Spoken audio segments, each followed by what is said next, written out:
I wasn't really looking for another job or anything. And a guy who, Chaz Pippett from Baseball Rebellion, I had been working with him for like the last 4 years. And he gave me a call one day. He was like, hey, I don't know if you're interested. He's like, but the Orioles are looking for a hitting coach, and gave me your name. No and I was shit. like, sweet. Okay. But at the same time, I was actually interviewing for the infield coordinator position for the Angels.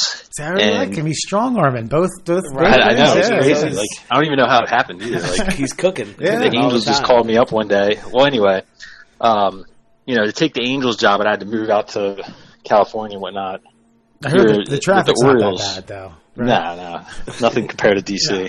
But here, I mean, the Orioles ended up calling me over Christmas break, and I really didn't know what to look for, what they were looking for. So this guy by the name of Mejdal called me, and I'm thinking like, I don't know who this guy is. I heard he was an assistant GM.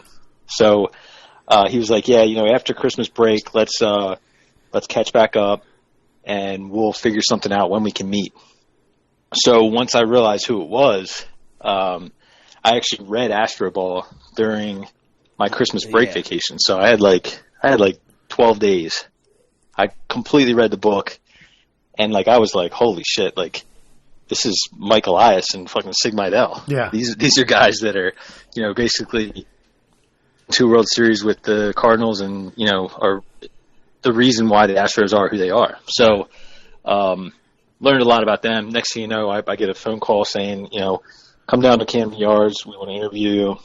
I was down to Camden Yards for like 6 hours.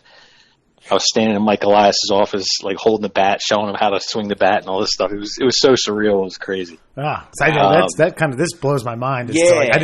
Not to suggest that they don't do this, but what you're describing is like something out of a movie. Yeah. So okay. We didn't know what to expect, but that's wild. I mean, it was funny because we were out at lunch too, and I asked him a question because I just read the book, and I was like, hey, or no, what were we talking about? We were talking about strikeouts or something, and I said, yes. So like, how did you guys cut down strikeouts from being the last in the MLB to like the hardest team to strike out? And he was like, we just player personnel. Like we got rid of a couple guys that really struck out a lot. And I was like, really? Like that was it? He was like, yeah. And I'm thinking like there's some kind of like crazy thing that that they did. Uh-huh. And I was like, oh yeah, I heard that with George Springer, like you guys, I heard he was like a free swinger, and you guys kind of got him to start swinging at strikes. And he was like, yeah, you sure that was Springer? I was like, yeah, it was in the book. And he goes, what book? And I was like, Astro Ball. And he was like, yeah, I haven't even read that yet. I was like, dude, the whole book is about you. I got a job to do, kid. All right, I got to run this damn franchise. I was a kid. You guys are about the same age, so that's. So I did the interview or whatever, and again, I didn't know what to expect. They could have walked out and been like, "Get the hell out of here, dude," or they could have been like, "Yeah, that was awesome." So we finished the interview or whatever, and got an elevator with Sig, and he was like, "Hey, I'm not gonna lie, I love you," and I was like, "What?" I'm thinking like, "This is awesome." You should have said, "I'm married. I'm married, man. I appreciate it." Yeah, I would, whatever, man. So, we were going in the elevator. I was like, so what's the time frame? Like, when are you guys going to know what you guys want to do?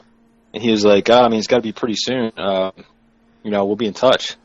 So I was like, holy shit, dude. Like, this guy just told me, like, he loved what I said and everything like that. I'm like, Jesus. So, like, as I'm walking out to my, the private parking lot at Camden Yards, I'm, like, getting on my phone, calling my wife, and she's like, well, how did it go? And I was like, I think it went awesome. Like, he told me he loved me. And she was like, yeah, right. Because she just, she just blowing it off. And I was like, hold on. Sig's calling me right now. So I, got off the phone. He's like, hey, man, do you want the job? And I was like, yeah. You should have said, I got something springing up in Anaheim, man. I don't know. I'm going to sleep on this. Well, I did tell him that originally. Okay. Nice. But he ended up, they ended up offering me the job, and, I ended up going, I think I took the job in January. I resigned from Hartford, the first week of February. And then I was at spring training in, I think it was February 20th. Man. So it was pretty cool. I mean, again, it really was straight out of like a movie, like how it happened.